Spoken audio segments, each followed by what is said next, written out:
Alors, donc, on va faire le Daf Ayn Het, qui est donc prévu pour le Shabbat. Alors, il nous restait encore quelques lignes dans Ayn Zayn Amoud Bet. On a dit, on avait expliqué que le Sulam, l'échelle chez le Bata pour Hot, ce sont les échelles que nous avons aujourd'hui. C'est-à-dire avec des marches. Enfin, des marches donc pendues à l'échelle, et pas comme les escaliers qu'ils avaient avant. Alors, la Gemara dit, si maintenant la marche, celle d'en bas, elle fait 4 tfahim de largeur, et bien dans ces cas-là,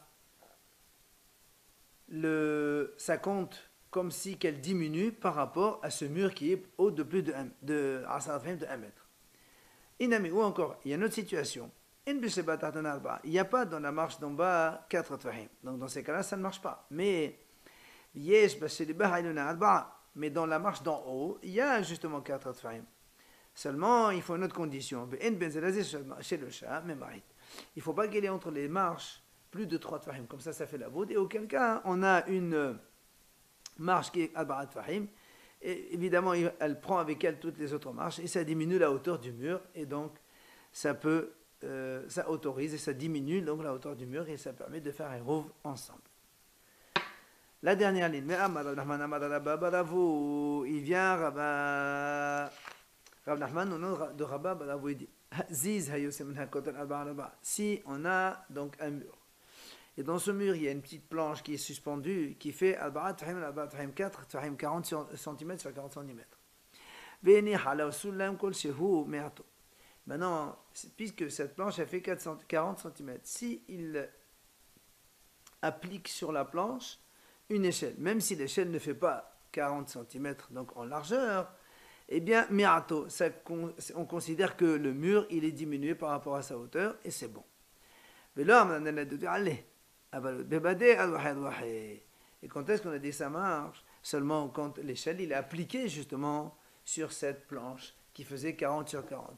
Mais si l'échelle il a mise à côté de la planche, dans ces cas-là, il n'a fait que espacer l'endroit par rapport à la planche qui sortait du mur. Encore un autre enseignement, il nous dit Rahman, si le mur il est haut de 19 tfahim, c'est-à-dire comme nous on a dit au début donc que pour que les deux cours qui sont séparés par un mur ils puissent faire un rouv commun, il faut que le mur soit inférieur de hauteur donc à 1 mètre.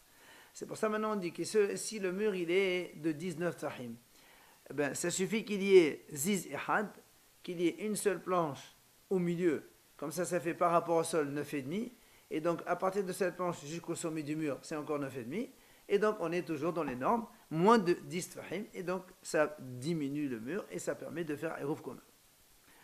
Maintenant, côté al-Isrim, si maintenant le mur il fait 20, évidemment, une seule planche ne suffit plus parce que ça fait 10 et 10, et nous on a dit à partir de 10, ça ne marche plus. Il faut donc, c'est-à-dire, il faut donc 2 planches de 40 sur 40 suspendues sur ce mur-là pour que la hauteur du sol vers la planche et puis de la planche vers la deuxième planche et de la deuxième planche vers le sommet soit inférieure à 1 mètre, évidemment, à 10 tfahim. Amar Rav Hasda,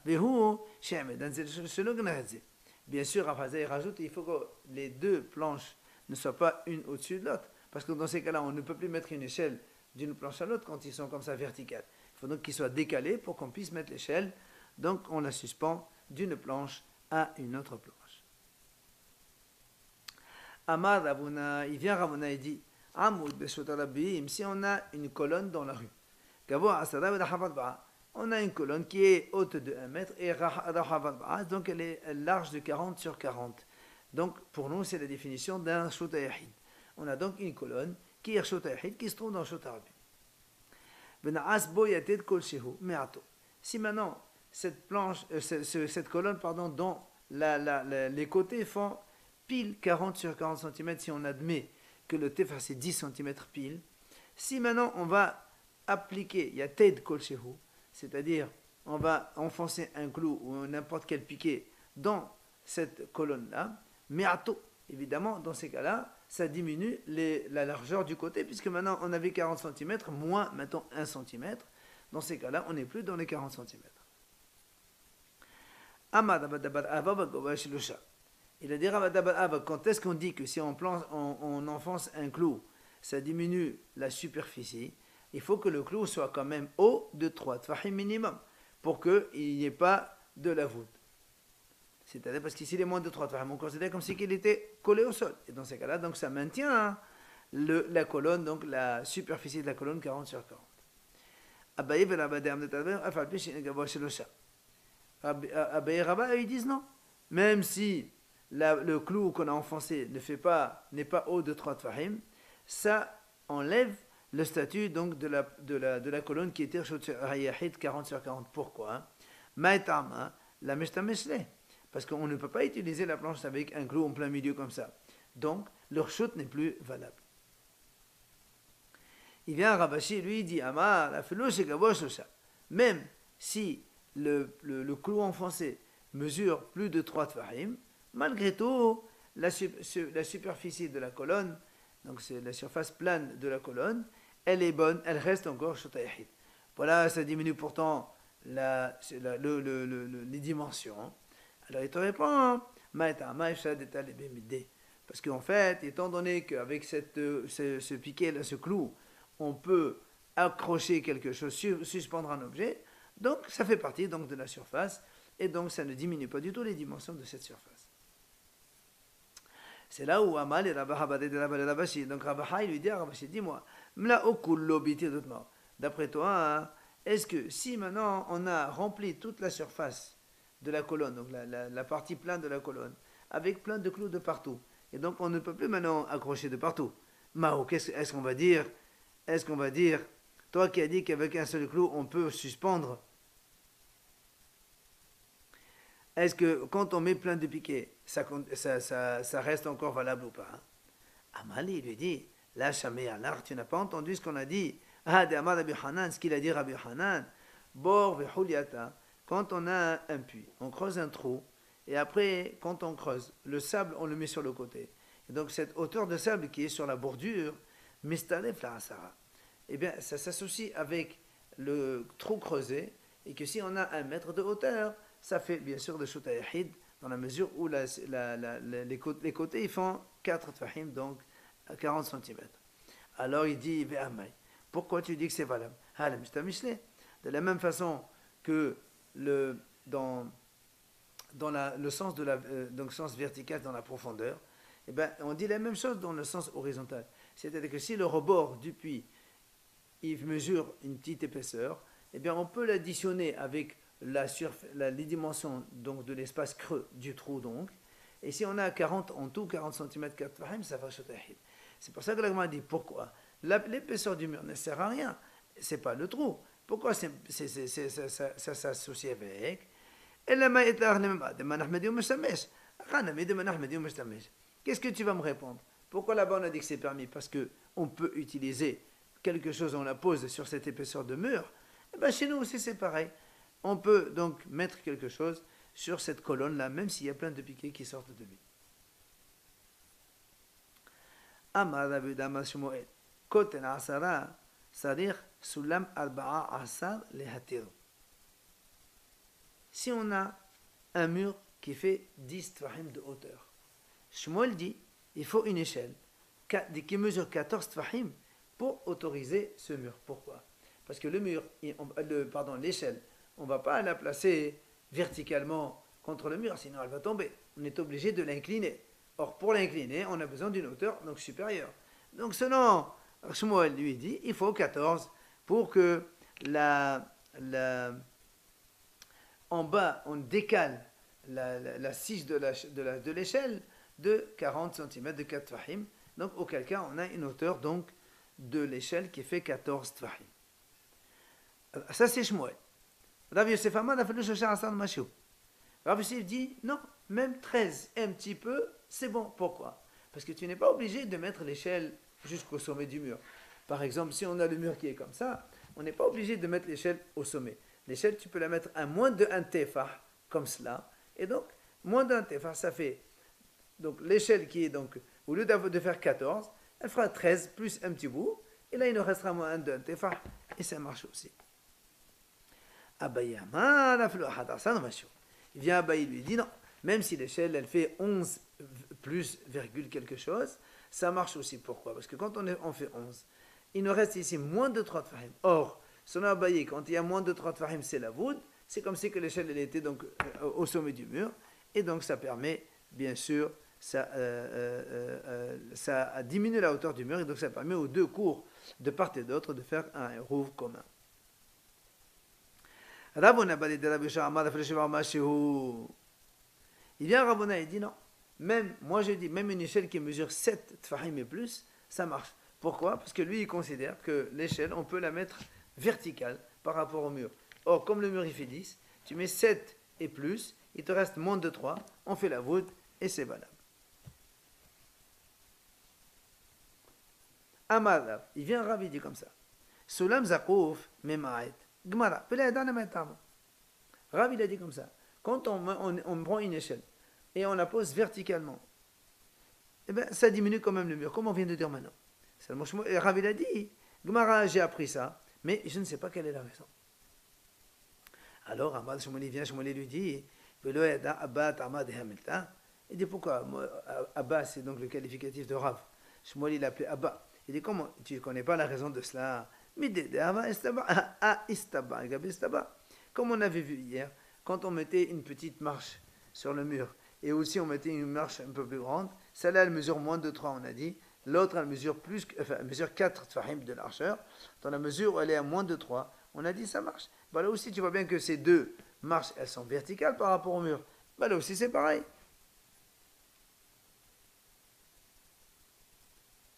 Amar Rabba Marabihya Dekalim Shibevavel Enam Sechem Keva Maetama Kvedan Kovatan. Il vient Rabba au nom de Rabbi, il dit comme ça, les palmiers de Babel, ils n'ont pas besoin, ça veut dire que si on a pris un palmier et on l'a posé donc à côté d'un mur pour diminuer sa hauteur, on n'a pas besoin de le fixer.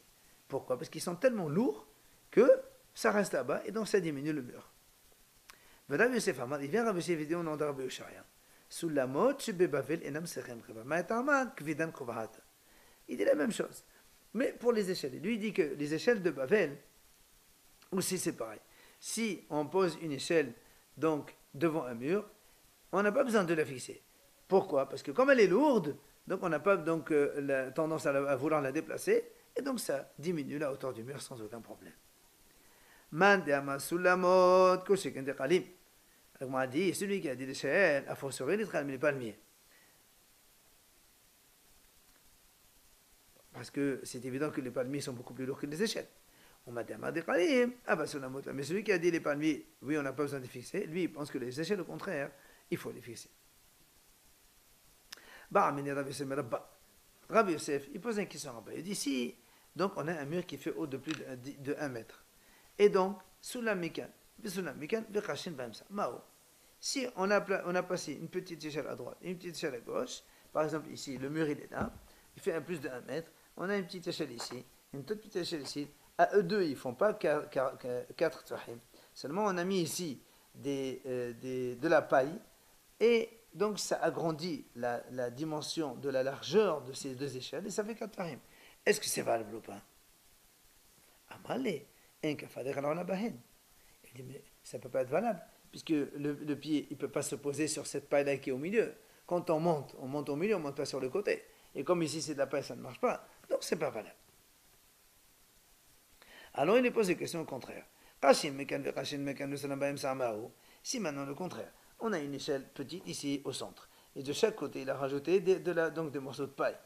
Est-ce que c'est valable quand la paille avec l'échelle ça fait 4 fahim? Oui ou non? Amalé. Il a dit dans ce cas-là, ça marche. Puisque quand on monte au centre, on se tient par les planches à côté, il n'y a pas de problème.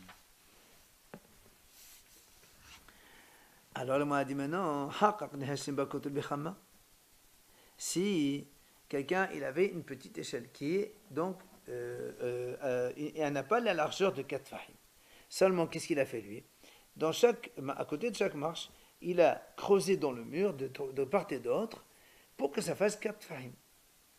Alors c'est là où l'Agma a posé une question, Bechama, combien est-ce qu'il faut creuser tout au long de l'échelle jusqu'au mur? L'Agma a dit Amal, Bahasara. Il dit ça suffit qu'il y ait donc 10. Quand il a creusé 10, avec 4 fahim de largeur, ça a le statut d'une porte, et c'est une entrée, et ça permet donc de faire un entre les deux cours, de part et d'autre de ce mur-là. Alors l'Agma a dit Amal, et si maintenant quelqu'un il n'a pas d'échelle, tout simplement il a mis des marches, il a creusé au fond du mur, des marches, jusqu'à ce qu'il arrive en haut. Combien il faut creuser? Est-ce qu'il faut 1 mètre ou plus que cela? Amalé, mais le komato. Il lui répond, ici dans ce cas-là où il a creusé dans le mur, il faut creuser des marches à hauteur donc du mur complètement. Pas comme on a dit tout à l'heure avec la petite échelle, que dès que tu as creusé jusqu'à hauteur de 1 mètre, ça suffit. Alors c'est là où l'Agma dit, Oumachena, pourquoi? Pourquoi quand tu as vu la petite échelle, tu as rajouté des marches à droite, à gauche, tu m'as dit, ça suffit jusqu'à une hauteur de 1 mètre. Et maintenant tu voudrais que on creuse toute la hauteur du mur. Amalé, il lui répond, Hatam mistalekle, Achala mistalekle. L'Agma dit, c'est pas pareil. Là-bas, quand on avait l'échelle, c'est facile de monter. Donc, avec une échelle, même si l'échelle en haut elle est réduite, la taille est petite, mais comme avec 1 mètre, ça suffit. Mais quand on a que des trous creusés dans le mur comme ça, c'est pas facile de monter. Et donc c'est pour ça qu'on est obligé de creuser jusqu'à toute la hauteur du mur. Rav Yosef pose la question là-bas. Il dit, si quelqu'un, il prend un arbre, imaginons, il y avait ce mur-là qui sépare les deux cours, et donc il est haut de plus de 1 mètre, donc il ne peut pas faire un Eruv commun. Maintenant, il y avait un arbre donc à côté, et avec l'arbre, on peut monter, donc escalader l'arbre et monter pour passer de l'autre côté. Est-ce que c'est valable ou pas? Alors l'Agma lui dit, cette question, on peut la poser à Rabbi et à Rabbanan. Pourquoi? On a vu Mahlok entre Rabbi et Rabbanan. Si quelqu'un il pose le Eruv sur un arbre, est-ce que le Eruv est valable ou pas? Rabbi a dit, étant donné que le Eruv, ça s'acquiert pendant Menash Mashot. Or, prendre un objet d'un arbre ou déposer un objet sur un arbre, c'est Shuvut de Haramim. Et Menash Mashot, la gazo Rabbanan. Rabbi l'a dit, donc c'est permis, c'est valable. Haramim, eux, ils disent non. C'est pour ça que l'Agma a dit comme ça. La question, elle se pose aussi bien selon Rabbi que selon Rabbanan. Tevel Rabbi, la question selon Rabbi. Pourquoi Rabbi, dans les Eruv Tehumin, qu'on a dit, donc on a mis le sandwich sur un arbre, il a dit que c'est permis. Kol dabar, shehum shmshut la gaza alaw. Hanim li benas mashut. Ava kol yomala. Là-bas, alors nous on peut dire, là-bas, donc dans les Eruv Tehumin, puisque la validité de l'Eruv Tehumin, elle est pendant Menash Mashut. C'est pour ça que Rabbi, il a dit, c'est valable. Mais ici, l'arbre, sa validité, c'est pas Benash Mashot. Dans les Eruv Hatzirot, nous, on veut au contraire escalader pour pouvoir passer toute la journée de Shabbat d'un endroit à un autre. Et dans ces cas-là, ce serait pas bon. Au Dilma, au Bethsheba va dire non. Afle les Rabbanan, même les Hachamim que là-bas, ils ont interdit parce que quand le Eruv de Humin, il est sur un arbre, selon les Hachamim, c'est assourd parce qu'il n'est pas accessible. Or, ici, Pethahu, l'arbre sert comme une entrée, c'est-à-dire que c'est un accès entre les deux cours, et donc c'est un accès qui est valable. C'est justement parce qu'il y a l'interdiction. Adia, c'est comme un lion qui s'assoit dessus, ça veut dire qu'il y a l'interdiction de Haramé qu'on n'a pas le droit. Peut-être que c'est considéré comme une entrée, d'accord, on n'a pas le droit de monter, mais c'est valable, et donc on peut communiquer, donc on peut faire un ouf commun. C'est la question d'Agmar. Maintenant, l'Agma a posé une deuxième question. Si maintenant quelqu'un il a pris un arbre idolâtre, un arbre Avodazara, que normalement, donc cette fois-ci, ça rajoute l'interdiction de profiter, puisque un arbre Ashera Avodazara, c'est assaut de profiter. Est-ce que c'est valable aussi quand on le met donc devant un mur qui sépare deux cours? Alors l'Agma là aussi, elle lui dit, Tiva'el Rabbi Yehuda, Tiva'el Rabbanan. La question, on la pose aussi bien selon Rabbi Yehuda que selon les Hachamim. On a vu cette mahloket justement selon Rabbi Yehuda et Hachamim. Que Rabbi Yehuda a dit si on pose le Eruv Tehumin sur une tombe, alors que normalement on n'a pas le droit donc de profiter d'une tombe d'un homme, eh bien, lui, il a dit c'est quand même, c'est moutar. Pourquoi? Parce que c'est mitzvah, et le mitzvot lav les hanot nitnu. Et Haramim, ils disent non, c'est assur. Alors, c'est pour ça que la Gemara dit ici, la question se pose sur Rabbi Uda. Ad kan lo kama Rabbi Uda hatam, de moutar l'aknot bait besod hana'a. Pourquoi Rabbi Uda il a dit on a le droit d'acquérir donc la résidence même si sur une tombe qui est interdite de profit? Parce que tout simplement, parce que après, ce qui compte pour le Eruv Tehomin, c'est que pendant Ben Hashmashot, il était présent. Même si après il disparaît, on s'en fout. Quand pendant Ben Hashmashot, le Eruv Tehomin était valable, donc le Eruv que j'ai fait, il est valable pendant tout le Shabbat. C'est pour ça que Rabbi il a permis que même si c'est sur une tombe, vu qu'après on se moque s'il est mangé ou s'il est perdu. C'est pour ça que Rabbi il a permis là-bas. Abba ou Dilma. Ou bien on va dire non. Avenez les Rabbanan que là-bas les Haramim nous ont dit assour, Pithahu et malgré tout, ici, c'est quand même comme une porte. D'accord, on n'a pas d'en profiter, mais c'est quand même du domaine de l'accessible, et donc, ça serait permis selon le Haramim. C'est la question. Amalé, il lui répond, Rabba, il a un moutad, il lui dit voilà, pour l'arbre, c'est permis, mais pour l'arbre d'Azara, c'est interdit.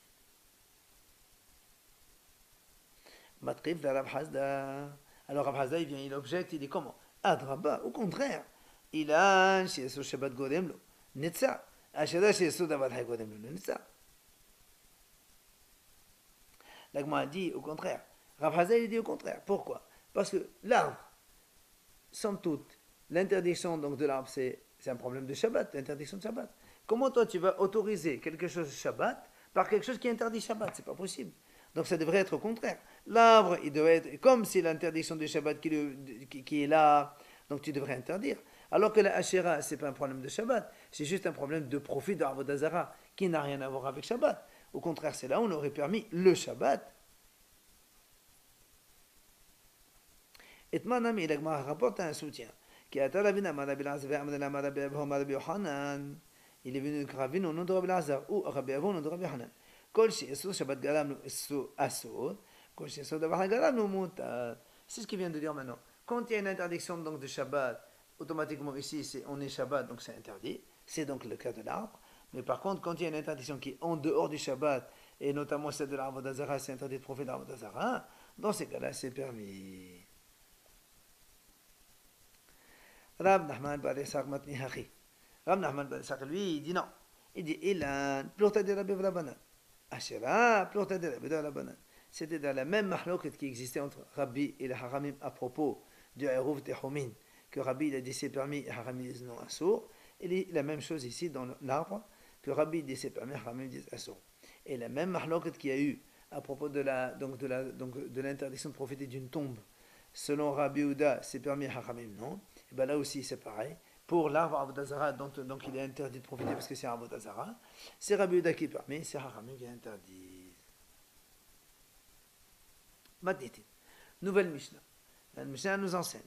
Hadis, Sheben Shete Haserot. Amok Asara, Velohav Alba'a. Donc, jusqu'à présent, on a étudié, donc il y avait deux cours, séparés donc par un mur haut de 1 mètre.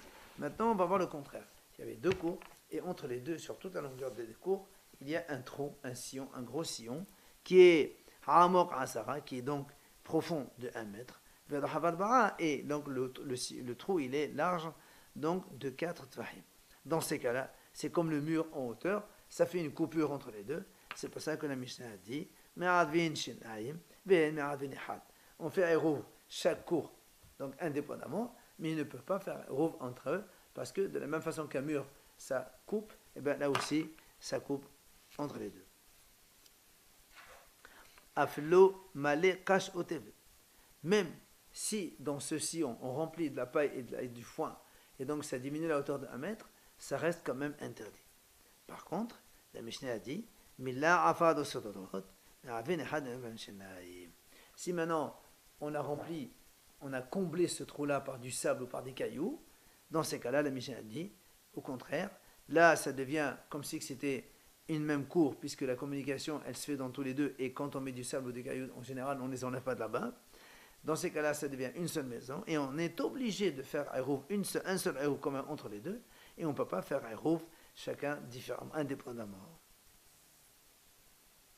Nathan ala nesef, si maintenant, on a donc ce même sillon, cette même tranchée donc, qui fait 4 tfahim de largeur et 1 mètre de profondeur, et il est venu, il a mis un tout petit pont, c'est donc une petite planche de bois, qui est large quand même de la hab al-ba'at fahim. Oui, dans ces cas-là, ça remet la communication entre les deux, c'est considéré comme une entrée en fait, et donc ils peuvent faire Eruv commun, ils peuvent faire Eruv indépendamment comme ils veulent, c'est pas un problème du tout. Vechen, la même chose, la Mishnah, elle nous donne un autre exemple. Chez Exostraot, quand il y a 2 balcons, Zok et Neretzo, un en face de l'autre.